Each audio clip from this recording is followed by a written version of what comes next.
পাচ্ছিস? আমাকে বললেই তো আমি আমটা পেড়ে দিতে পারি।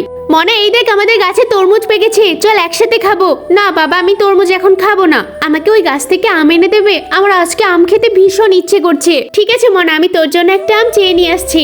দিদি, আরে তুমি হঠাৎ করে ছাদে আসলে কেন? দিদি, আমার মেয়ের আম খেতে ইচ্ছে করছে, একটা আম দেবেন? না না, আমি কোনো আম টাম দিতে পারবো না, এই আম গাছ লাগিয়েছি আমার ছেলের জন্য। বাবা আম কি দিয়েছে? না রে মনা, ওদের গাছের আমগুলো কাঁচা তো, বললো পাকলে দেবে। ঠিক আছে, আমি পাকা আম খেতে যাবো। আমাদের গাছের কলাগুলো কত বড় বড় হয়েছে, আজকে আমরা কলা সবজি রান্না করে খাবো। মা, আমিও কলা সবজি খাবো। আমাদের কি কলা গাছ আছে যে কলা সবজি খাবো? আর আমার কাছে টাকাও নেই। আরে ওই ভাইরা কি কলা সবজি খেতে চেয়েছে? আন্টি আন্টি, এই নিন, আপনারা কলা সবজি রান্না করে খাবেন। না না, আমি কোনো কলা টলা দিতে পারবো না। আর তোকে বললাম না এটা বাড়িতে রেখে দিতে, ওনাকে কেন দিতে আসলি? বাবা তুমি না ওই দিন বললে এই আন্টির গাছে আম পাকলে আমাকে দেবে, এই জন্য তো আমি কলা দিতে এসেছি। হ্যাঁ বলেছিলাম তো, আম পেকে যাক আমি তোমাকে দেব। ঠিক আছে, এই নিন আপনার কলা। ধন্যবাদ ভাই, আর আমাকে ক্ষমা করে দেবেন।